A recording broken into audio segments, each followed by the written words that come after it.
LOP గారు. అధ్యక్ష, ఒక చిన్న విషయం గౌరవ మంత్రి గారి దృష్టికి తీసుకొచ్చే ప్రయత్నం. ఇప్పుడు మంత్రి గారు ఈ చెంచుల విషయంలో మాట్లాడుతూ 4-5 జిల్లాల్లో చెంచులు ఉన్నారనేటువంటి విషయాన్ని సభ దృష్టికి తీసుకురావడం జరిగింది. మా దగ్గర కూడా ఇక్కడ బాధాకరమైనటువంటి వారిది కాదు, గతంలో కూడా జరిగినటువంటిది.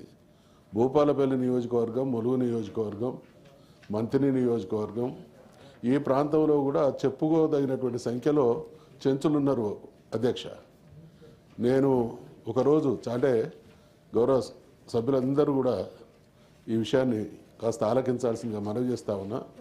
నేను స్పీకర్ కాకముందు ఒక సందర్భంలో ఆడికి పోతే వాళ్ళు గుంపుగా కూర్చొని మనం కంకులను కాల్చుకుంటున్నట్టు ఎలుకలను కాల్చుకొని తింటున్నారు అధ్యక్ష. నేను అంటే చలికాలం వాళ్ళు ఏదో మంట కాగుతాన్లు లేదా కంకులు కాల్చుకుంటానని నేను వాళ్ళ దగ్గరికి పోతే అందరూ కూడా ఒక 20 ఎలుకలను అందులో వేసి కాల్చుకొని మనం కంకి తిన్నట్టు తింటా ఉన్నారు అధ్యక్ష. చాలా మనసు చలించింది అధ్యక్ష. నేను స్పీకర్ అయిన తర్వాత వాళ్ళు భూపాలపల్లి అంటే వరంగల్ జిల్లా కేంద్రానికి 40 కిలోమీటర్ల దూరంలో మాత్రమే ఉన్నారు. 100 సంవత్సరాల కాలంలో ఒక్కరు కూడా జిల్లా కేంద్రాన్ని చూడలేదు. అటువంటిది వాళ్ళను హైదరాబాద్కి తీసుకురావడం, వరంగల్ మొత్తం చూపించడం, తర్వాత వారి అసెంబ్లీకి తీసుకురావడం, వాళ్ళ ఆహారపు అలవాట్లు మార్చడం, ఇక్కడ ఉండేటువంటి ఒక స్వచ్ఛంద సంస్థ వాళ్ళని తీసుకొని పోయి వాళ్ళకు 1 వీక్ కిచెన్ హాలిడే ఇచ్చి చాయ్ ఎట్లా చేసుకోవాలి, పెరుగు ఎట్లా తయారు చేసుకోవాలి, కూరలు ఎట్లా వండుకోవాలి, టిఫిన్లు ఎట్లా చేసుకోవాలి, స్వీట్లు ఎట్లా చేసుకోవాలి అనేటువంటి ఓరియంటేషన్ ఇప్పించడం చాలా మార్పు ఉన్నది అధ్యక్ష. అయితే వాళ్ళు ఇప్పటికీ చాలా దయనీయమైనటువంటి కండిషన్లో బతుకుతూ ఉన్నారు.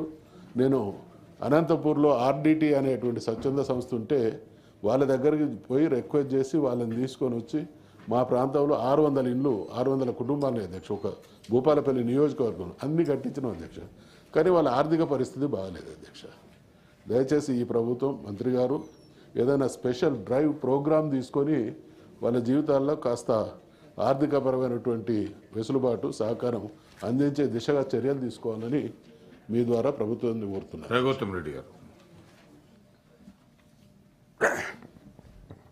అధ్యక్ష, ధన్యవాదాలు.